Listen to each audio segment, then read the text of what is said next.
উত্তর পাইনি। যেমন আমরা প্রার্থনা যখন করি, হুম, হুম, এবং প্রার্থনার মধ্যেও বলা হয় যে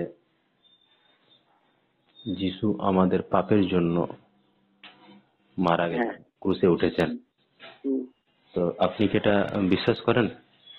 অবশ্যই। উম, যিশু মারা গেছিলেন 1750 বছর আগে। তো হুম, আপনি এখন যদি একটা পাপ করেন, তো এখনকার আপনার পাপের জন্য কিভাবে যিশু তখন মারা গেল? তিনি সমগ্র মানব জাতির জন্য মৃত্যুবরণ করেছেন। আমি জিজ্ঞেস করলাম আপনার পাপের জন্য কি যিশু মারা গেছে? আপনি হ্যাঁ বললেন। হুম, তো সেই জন্য হুম। আপনাকে প্রশ্নটা করলাম, তাহলে আপনার পাপের জন্য যিশু মারা দেখুন, গেছে? পাপ পাপ সকলে করছে। না না, বা জানি মানুষ ভবিষ্যতেও, মাত্রই পাপী, বাইবেল এটাও লেখা আছে। হ্যাঁ, আমি এবং বললাম বহু মানুষ আপনার কি ভবিষ্যতেও পাপ পাপের করবে। জন্য যিশু মারা গেছে, আমি প্রশ্নটা এটা করেছিলাম দাদা, হয়তো আপনি হুম, শুনতে পাননি হয়তো। হুম। আপনার কি বলুন। কি পাপের জন্য যিশু মারা গেছে? দেখুন, প্রথম মানুষ যে ভুল করেছে, পাপ করেছে, সেইখান থেকে কিন্তু এই পৃথিবীতে পাপ ছড়িয়েছে। মানে আর আদমের কথা বলছেন? হ্যাঁ, তাহলে এবং আপনার সেখান পাপের জন্য থেকে, যিশু তো মারা যায়নি নাকি? এটা তো কনফার্ম না, কনফার্ম নয়? আমাকে বলতে দিন, হ্যাঁ। সেখান থেকে গোটা পৃথিবী পাপে পরিপূর্ণ হয়েছে, হুম। যাতে আগামী দিনে মানুষ ভুল তো করছেই, পাপ করবেই, হুম। সেখান থেকে যাতে মুক্তি পায়, হুম। যাতে সেই পাপের পথে আর না যায়, তার জন্য একটা নিষ্পাপ নিষ্কলঙ্ক ব্যক্তিকে ঈশ্বর পাঠান। তিনি কিভাবে নিজেকে জীবন দিলেন, এই সমস্ত কিছু যাতে মানুষ অনুসরণ করে সেই পাপ থেকে ফেরে, এটা তার একটা দৃষ্টান্ত স্বরূপ। বুঝতে পেরেছেন? আমি আপনার সাথে তর্ক বিতর্কে যেতে চাই না। আপনি আপনার বিশ্বাস নিয়ে অবশ্যই থাকুন। আমি যে বিশ্বাস নিয়ে আছি, অবশ্যই আমি আমার বিশ্বাস নিয়ে থাকি। বুঝতে পেরেছেন? দাদা আপনি অন্যদিকে বলতে শুরু করে দিলেন। আমি বললাম, আপনাকে জিজ্ঞেস করলাম আপনার পাপের জন্য যিশু মারা গেছে, আপনি বললেন হ্যাঁ। আমি মনে দাদা, করি। দাদা, ঠিক আছে, আপনি মনে করেন, মনে করতে পারেন, তো অসুবিধা নেই তো, আমি তো বলছি না। তো আপনার পাপের জন্য যিশু মারা গেছে, আপনি এখন আছেন, জীবিত আছেন, আপনি এখন পাপ করলে আপনার সময়কালীন যে থাকবে তার জন্য আপনার মৃত্যু হতে পারে। কিন্তু যে 1750 বছর আগে মারা গেছে, আপনার পাপের জন্য সে কিভাবে মৃত্যুবরণ করতে পারে? কিন্তু আমরা বাইবেল পড়লে জানতে পারি ঈশ্বরের ভবিষ্যবাণী ছিল, যেখানে যিশুকে ক্রুশে দেওয়া হবে, যিশু জন্মগ্রহণ করবে, যিশু 3 দিন পর জীবিত হবে। তাহলে ঈশ্বরের যে মহিমা ছিল, ঈশ্বরের যে পরিচালনার ব্যবস্থা ছিল, সেই ব্যবস্থাটা কি মিথ্যা? পরিকল্পনা ছিল। হ্যাঁ, সেটা কি মিথ্যা? না, অবশ্যই তাহলে মিথ্যা আপনার নয়। পাপের জন্য যদি যিশু মারা যায়, তাহলে ঈশ্বরের পরিকল্পনা কি ছিল তাহলে? অবশ্যই ঈশ্বরের পরিকল্পনা তাহলে ছিল। আপনার পাপের জন্য কি করে দাদা? ঈশ্বরের আপনি তো এখন পরিকল্পনা, আছেন, শুনুন, আপনি তো এখন আছেন। আর ঈশ্বরের ঈশ্বরের পরিকল্পনা, পরিকল্পনা ছিল তখন, যিশু যখন জন্মগ্রহণ করে, যিশু যখন মৃত্যুবরণ করে, তখনকার পরিকল্পনা ছিল। ঈশ্বরের পরিকল্পনাটা কি কারণে করেছিল যিশুকে মৃত্যু দেওয়া হবে? কারণ এই পৃথিবীর পাপ থেকে দূর করার জন্য। হ্যাঁ, তো তাই তো, পৃথিবীতে সকল পাপ তো উনি দূর পাপ করবেন। দূর হয়নি তো এখনো পর্যন্ত? হ্যাঁ, হবে, অবশ্যই হবে। হয়নি তো এখনো আমি পর্যন্ত। আমি যদি পাপের পথ থেকে না ফিরি, আমি বলছি আমাকে, যিশুকে ক্রুশে দেওয়া হয়েছিল মানুষের পাপের জন্য, হ্যাঁ, মানুষের পাপ যাতে দূর করা যায়। কিন্তু হ্যাঁ, মানুষের পাপ দূর হয়নি এখনো পর্যন্ত, আর যিশু আমি ক্রুশে চলেও গেছে অলরেডি। আমি পাপ থেকে যদি না বেরোই, আমাকে কেউ কি পরিবর্তন যিশু, করতে পারবে? ঈশ্বর কি বলেছে যে আপনারা নিজেরা যদি পাপ দূর করেন তাহলে যিশুকে ক্রুশে দেওয়া হবে, তাহলে আপনাদের পাপ থেকে দূর হবেন? কোথায় যিশু বলেছেন? শুনুন, একটা কথা বলি। না না, আপনি কোথাও, উত্তরটা দেন, তারপরে বলবেন, না অসুবিধা নেই না। আপনি কি তর্ক করতে চাইছেন? না, তর্ক না। কারণ আমরা যিশুতে বিশ্বাসী, আমরা বাইবেলকে মানি। আমি ঠিক যদি আছে, তর্ক আপনি করতাম যেটা তাহলে মানেন, কিন্তু আপনার সাথে দেখুন, প্রার্থনা করতাম না। আমি আমি সকালবেলায় আপনার সাথে তর্ক দেখেন, বিতর্ক আপনি করতে চাই প্রার্থনা না। করলেন এতক্ষণ ধরে, করে আমি প্রার্থনা আপনার সঙ্গে সুষ্ঠুভাবে করলাম, কিন্তু আপনি মিথ্যাচার করছেন যিশুর নামে, তখন সেটা ঠিক আছে? কি মিথ্যাচার করছি এই তো বলুন? আপনি বললেন আপনার পাপের জন্য যিশু মারা গেছে।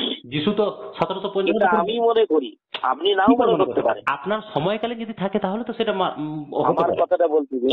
যেমন ধরুন আমি, আপনি, আমি আমি। আপনার সাথে তর্ক বিতর্ক করতে চাই না দাদা। ও মানে আপনারা শুনুন, যিশুর নামে মিথ্যাচার আপনি করতে পারেন? আপনার বিশ্বাস নিয়ে থাকুন, মানে বাইবেলটা আমাকে তো আমার আপনার বিশ্বাস বিশ্বাস না নিয়ে আমার থাকতে বিশ্বাস? দিন। বাইবেলটা আপনি আপনার আপনার বিশ্বাস না আমার বিশ্বাস নিয়ে বিশ্বাস? থাকুন, আমাকে আমার বিশ্বাস নিয়ে বাইবেলটা থাকতে দাদা, দিন। বাইবেলটা আপনার বিশ্বাস না আমার বিশ্বাস? আমি কি বললাম? বাইবেলটা ঈশ্বরের, বাইবেল সম্পর্কে জানার অধিকার সবাইকার আছে। হ্যাঁ। যে যেমন বিশ্বাস নিয়ে আছে তাকে সেরকম ভাবে তাহলে সে থাকতে দিন। বাইবেলে বলছে আমি আমি। মনে করি, শুনুন, বলুন। আমি মনে করি হুম। যিশু আমার পাপের জন্য মরেছে, আপনি আপনি নাও কি বলুন। পাপের জন্য মরেছে যিশু? সেটা তো আমি প্রশ্ন করেছিলাম, আপনি তো বললেন না। কেন? আমার সেটা ব্যক্তিগত বিষয়। আপনার কি পাপের জন্য যিশু মারা গেল? যিশু তো মারা গেছে তো তখনকার দিনে। হ্যাঁ, আমি মনে করি উনি আমাকে উদ্ধার করেছেন। আপনাকে আমি যিশু নানান উদ্ধার মন্দে করেছে? ছিলাম, নানান মন্দে ছিলাম, সেই মন্দ থেকে বেরোতে পেরেছি। দাদা একটা আমি, মন্দ বলবেন যে মন্দে আপনি ছিলেন, যেখান থেকে আপনি বেরিয়ে এসেছেন? হ্যাঁ, একটা মন্দ বলবেন? আমি মিথ্যের মধ্যে ছিলাম, কি মিথ্যা? আমি আপনি মিথ্যার হিংসার মধ্যে? মধ্যে ছিলাম, কি মিথ্যাটা কি সেটা জানতে চাইলাম আমার কাছে। আমি সর্বক্ষেত্রেই বেশিরভাগ মিথ্যে কথা বলতাম, মিথ্যে কথা বলতে মানুষ হবে, তাই না? মানুষের সাথে হিংসা একদম একদম করতাম। একদম একদম। বাইবেলে আদি পুস্তক যদি আমরা পড়ি, আদমকে বলেছিল গড যে আপনি গাছের ফলটি খাবেন না, খেলে মৃত্যুবরণ করবেন। কিন্তু সাপ বলেছিল না, আপনি মরবেন না, আপনি জ্ঞান চক্ষু পাবেন। তাহলে গড মিথ্যে কথা বললো না সাপ মিথ্যে কথা বললো? এখানে কেউই মিথ্যে কথা বলেনি, ও, গড বলছে দুজনের আপনি কথাই সত্যি ছিল। মরবেন মরবেন। আপনি যদি আয়াতটা পড়েন, মরবেন মরবেন দুবার বলে দেওয়া হয়েছিল, মরবেন। হ্যাঁ, হ্যাঁ। কিন্তু সে কি সাপ মরেনি? বলেছিল, সাপ বলেছিল সে কি মরবেন না। মরেনি? সে কি মরেনি? না মরেনি। হ্যাঁ, না মরেনি। তার ঈশ্বরের সাথে আত্মিক মৃত্যু হয়নি? তাহলে সাপ তার যে বলেছিল তার তুমি এদন মরবে না, উদ্যানে, সাপ তার যে নাকি বলেছিল এদন তুমি উদ্যান মরবে থেকে না, সরে যেতে হয়নি? সাপ যে বলেছিল তুমি মরবে না, তাহলে আত্মিক মৃত্যুর বারণ করেছিল না কণ্ঠ মৃত্যুর বারণ করেছিল? শুনুন, তার আত্মিক মৃত্যু হয়েছিল, আত্মিক মৃত্যু হয়েছিল। সাপ কি বলেছিল তাকে আত্মিক মৃত্যু তাকে হবে বলে? তাকে এদন উদ্যান থেকে সরে যেতে হয়েছিল, এবং পরবর্তীকালে মানুষের জীবনে মৃত্যু নামক বিষয়টা নেমে এসেছিল। মানুষকে সাপ কি জন্মালে বলেছিল মৃত্যুবরণ যে করতে। আপনার আত্মিক মৃত্যু হবে না? কে? সাপ বলেছিল তুমি মরবে না। হ্যাঁ, সাপ হ্যাঁ বলেছিল মরবে না, তোমার জ্ঞান চক্ষু খুলবে। হ্যাঁ, তো একদম বাস্তব তার কথা, কথা সে অনুযায়ী মরেনি। তার জীবনে জ্ঞান সে বুদ্ধি মরেনি এসেছিল। কারণ সে জ্ঞান পেয়েছিল। তার কিন্তু কথা God যদি, অনুযায়ী তার জীবনে জ্ঞান বুদ্ধি এসেছিল। কি বললেন শুনতে পেলাম না? সাপের কথা অনুযায়ী তার জীবনে জ্ঞান বুদ্ধি এসেছিল। সাপের কথা এটা অনুযায়ী যেমন না, ঠিক, সাপের এটা কথা যেমন অনুযায়ী না, ঠিক। জ্ঞান এসেছিল ফল খাওয়ার জন্য। জ্ঞান এসেছিল ফল খাওয়ার জন্য, এটা তো বলেছিল যে তুমি মরবে না, তুমি জ্ঞান জ্ঞান প্রাপ্ত হবে, একদম। সৎ সৎ আপনাকে জ্ঞান যদি প্রাপ্ত বলি হবে। আপনি বিষ খেলে, সাইনাইড খেলে আপনি মরবেন, কিন্তু যদি ডাক্তার বলে না সাইনাইড খেলে আপনি মরবেন না, আপনি শিক্ষা পাবেন, তাহলে কোনটা ঠিক বলুন তো? আমি খাওয়ার পর যেটা দেখবো সেটাই ঠিক। আপনি খাওয়ার পর কি করতে গেলেন? ওই তো খাওয়ার পর তো আদম হাওয়া কেউ মরেনি, ওরা জ্ঞান চক্ষু পেয়েছিল, ওরা বুঝতে পেরেছিল পেয়েছিল তো, কোন আছে। পেয়েছিল তো। তাদের সাথে আপনি যেমন দেখছেন তাদের মরেনি, জ্ঞান জ্ঞান সৎ সৎ জ্ঞান প্রাপ্ত হয়েছিল, এটা যেমন ঠিক, তাদের আত্মিক মৃত্যুও ঘটেছিল, এটাও ঠিক। আর ওটা কোথায় ওখানে আত্মিক মৃত্যুর কথা বলেছে? কেউ সাপ আত্মিক, বলেছে না গড এই বলেছে? তো কোথায় বলেছে? আপনারা তো উপর উপর বাইবেল পড়েন, উপরে বাইবেলের ওখানে তো বাইবেলে লেখা রহস্য আছে? বিশ্বাস করেন না। বাইবেলে লেখা আপনারা আছে তো, আত্মিক মৃত্যু হবে বলে? আমি কি বললাম, আপনারা উপর উপর বাইবেল পড়েন, যেটা লাইন বাই লাইন লেখা আছে সেটা কি করেন, কিন্তু এর ভেতরের রহস্য আপনারা ঈশ্বরের মানে কাছে কোনোদিনই রহস্যটা কি জানতে চান না। আপনাকে যিশু এসে বলে দিয়ে গেছে না গড এসে বলে দিয়ে গেছে আপনাকে? হ্যাঁ, এই আপনারা তো জানেনই না কেমন ভাবে এই বিষয়ে জানতে হয়, তার জন্য আমি বলছি pray করতে হয়। আপনাকে রহস্যটা কি গড এসে বলে দিয়ে গেছে? হ্যাঁ, অবশ্যই বলেছে। হ্যাঁ, কবে আপনি বলে পে গেছে করুন, আপনাকে? আপনি পে করুন, আপনিও জানতে পারবেন।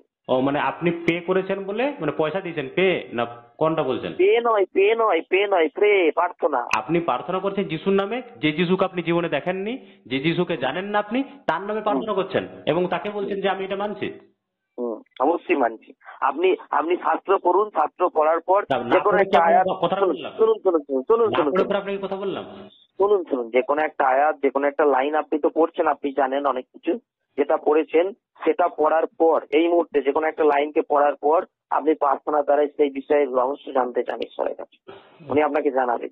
কিন্তু জেনে রাখুন, যে ব্যক্তি বাইবেলের ওপরে পড়ে, শুধু লাইন পড়ে, যে ব্যক্তি তর্ক বিতর্ক করে, যে ব্যক্তি বাইবেলকে নিয়ে নানান ভাবে তর্ক বিতর্কের মধ্যে জড়িয়ে যায়, আমার মনে হয় সেই ব্যক্তি ঈশ্বরের লোক নয়। মানে সেই আমি আপনাকে ব্যক্তিটা ছোট করছি না, গডের লোক? আমি আপনাকে ছোট করছি না, বা আমি আপনাকে খারাপ না, বলছি সেই না, ব্যক্তি কি বিশ্বাস গডের করুন। লোক?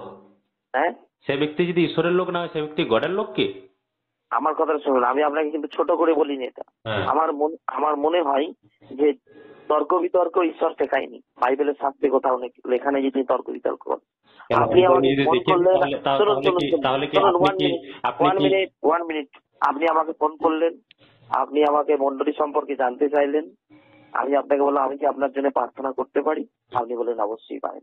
প্রার্থনা হলো, আপনি আসবেন কি আসবেন না, আপনার এটা ভালো লাগবে কি লাগবে না, আপনি এটা পছন্দ করবেন কি করবেন না, সেটা আপনার ব্যক্তিগত ব্যাপার, কিন্তু আপনি তর্ক বিতর্ক কেন করছেন? আমি আপনাকে যাব। আপনার আমার বিষয়টা ভালো নাও লাগতে পারে, আপনার সাথে আমার মতের মিল এক নাও হতে পারে। আপনার যেখানে মিল হবে আপনি সেই জায়গায় যান, আপনি সেখানে গিয়ে তর্ক করুন। কিন্তু আমি তো আপনাকে ফোন করিনি, আমি তো আপনাকে ডিস্টার্ব করিনি, বা আমি আপনাকে বলিনি যে আপনার সাথে আমি তর্ক বিতর্ক করবো। আপনি কেন করছেন?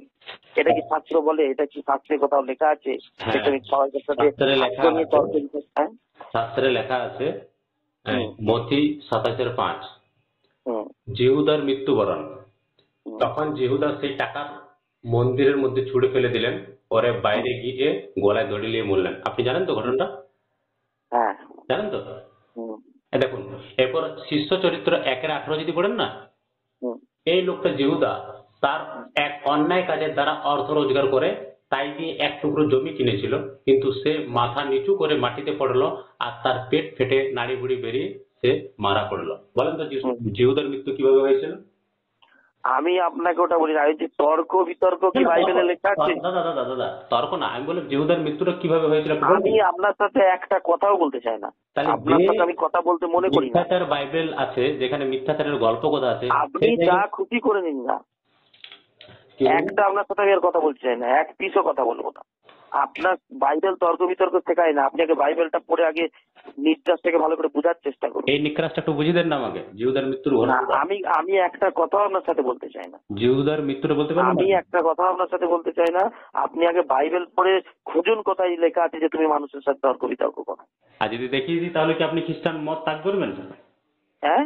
আপনাকে যদি দেখিয়ে দিই তাহলে খ্রিস্ট বিশ্বাসে আপনি ত্যাগ করবেন? আমি ত্যাগ করবো কি ত্যাগ করবো সেটা আমার ব্যক্তিগত ব্যাপার, না, আমি কিন্তু যদি বাইবেল দেখিয়ে কোথায় দিই, লিখেছে যে তুমি তর্ক করো? আমি বলছি যদি দেখিয়ে দিই তাহলে আপনি বাইবেলে কোথাও খ্রিস্ট মত লেখা ত্যাগ আছে যে করবেন? আপনি বাইবেলকে নিয়ে তর্ক করো? আগে আমার উত্তর দিন। হ্যাঁ, বাইবেলে কোথায় লেখা আছে তুমি বাইবেলের বিষয়কে নিয়ে তর্ক বিতর্ক করো? আমি যদি বাইবেলে এটা লেখা আছে তুমি কথাটা কারোর যদি সাথে প্রচার তর্ক না বিতর্ক করি, করিও না। আমি তর্ক করি না তো, তর্ক করি না। আপনি তো তর্কই করছেন। আপনি তো আমাকে কি জন্য ফোন করেছিলেন? আমি ফোন করেছি কারণ আপনি বললেন আপনার পাপের জন্য যিশু মারা গেছে, তো আমি এর বললাম জন্য ফোন করেছিলেন? ফার্স্ট এই কথা হয়েছিল হ্যাঁ আমার অসুবিধার জন্য। আপনার অসুবিধার জন্য। হুম। আমি আপনাকে ঠিকানা দিয়েছি, আপনি ঠিকানা জানতে চেয়েছিলেন। হ্যাঁ। আমি আপনাকে প্রার্থনা রিকোয়েস্ট করেছিলাম, আপনি বলেন হ্যাঁ অবশ্যই করতে পারেন। আমি আপনাকে প্রার্থনা করেছিলাম, হ্যাঁ করলেন। কথা মিটে গিয়েছিল। তাহলে আপনি যে সমস্যার জন্য ফোন করেছিলেন সেই সমস্যা তো সমাধান হয়ে গেছে। তাহলে সমাধান আপনি হয়নি তো? আবার প্রশ্ন এনে সমাধান হ্যাঁ হয়নি তর্ক বলেই বিতর্ক আপনাকে করছেন। বলা, কারণ আপনি যিশুর নামে প্রার্থনা করলে যিশু এবং সেখানে বললেন যে আপনার জন্য যিশু মারা গেছে, সেই জন্য আপনাকে এটা বলা হলো, তাহলে বলতাম না? আপনি প্রশ্নটা করেছেন বলে আমি বলেছি। আপনি তো ফার্স্ট কোশ্চেনটা করেছেন। কেন করেছেন? আপনি তো এই বিষয় নিয়ে ফোন করেননি। আপনি তো ফোন করেছেন আপনার চঞ্চলতাকে নিয়ে। হ্যাঁ, আমাদের চঞ্চলের মধ্যে আমাদের আপনি সেই কোথায় কথাটা কোথায় করছেন। চার্চ আছে আমি বুঝতে পেরেছি আপনার মতো ব্যক্তির কাজটা। আপনি এরকম খোঁজেন ইউটিউবে বা ফেসবুক চ্যানেলে বিভিন্ন নাম্বার, আর সেগুলোই ফোন করে বিরক্ত বা তর্ক বিতর্ক করতে থাকেন। হ্যাঁ, মানে আপনার কাজটাই এটা। ঠিক বলেছেন। আমার নাম হচ্ছে আপনি শুভেন্দু কর্মকার, আমার বাড়ি হচ্ছে পুরুলিয়া, আমি হ্যাঁ দুর্গাপুরে থাকি। আমি হ্যাঁ যেসব মন্ডলীরা মিথ্যাচার করে সেই সব মন্ডলীকে ফোন করি এবং সেখানে যাই এবং তাদেরকে হুম, ওপেন ডিবেটের কথা আহ্বান জানাই আমি তাদেরকে। হুম। তো আপনি আপনার এলাকায় করুন। আর এলাকা হ্যাঁ না, আপনাকে যে জায়গায় আমি খবর পাই সেই জায়গায় আমি যাই, আমি পার্সোনাল যাই নিজের টাকা খরচা করে এবং তাদের ওপেন ডিবেটের জন্য আহ্বান জানাই যে তারা মিথ্যাচার করছে বলে। আমরা মিথ্যা করি সত্যি করি। আপনি আর আপনার আপনি সত্য কি নিয়ে ডিবেট থাকুন, করতে আমাকে চান? আমাকে শুনুন শুনুন। আপনি বাবা আপনার সত্য নিয়ে থাকুন, আমি আমার মিথ্যা নিয়ে থাকি। এই আপনার পৃথিবীতে পাপের অনেক জন্য মানুষ যিশু সত্য, মারা গেছে সেটার জন্য কি ডিবেটে বসতে চান? এই পৃথিবীতে অনেক ব্যক্তি অনেক কিছু নিয়ে আলোচনা সুসমাচার প্রচার করছে। আপনি তাদের কাছে যান, হ্যাঁ দিয়ে করুন গা। বাইবেল বলে হাল করা জমিতে হাল ধরো না। যেখানে হাল করা আছে সেখানে হাল চাষ দিতে হবে না, যেখানে হাল নেই সেখানে গিয়ে হাল ধরুন গা, যান। হ্যাঁ, মানে আপনি বুঝলেন? নিজের যে জমি আছে 1 বিঘে জমি আছে সেখানে আপনি চাষ করবেন না, লোকের জমিতে গিয়ে চাষ করবেন নাকি? না, আমি আমার জমিতেই চাষ করবো, তাহলে আমি আপনি সেটাই জমিতে বলছি। হাল দিয়েছেন তো একবার, তাহলে আর কি জন্য হ্যাঁ সেখানে চাষ করবেন? হ্যাঁ অবশ্যই। আপনাকে এসে আমার আপনার জমির হাল বাইবেল ধরতে হবে অনুযায়ী, না। এক মিনিট দাদা, আপনার বাইবেল অনুযায়ী আপনার 1 বিঘে জায়গা আছে, সেখানে একবার তাও হাল আপনার দিয়েছেন, সাথে কথা বলতে দ্বিতীয়বার হাল চাই না। দেবেন না।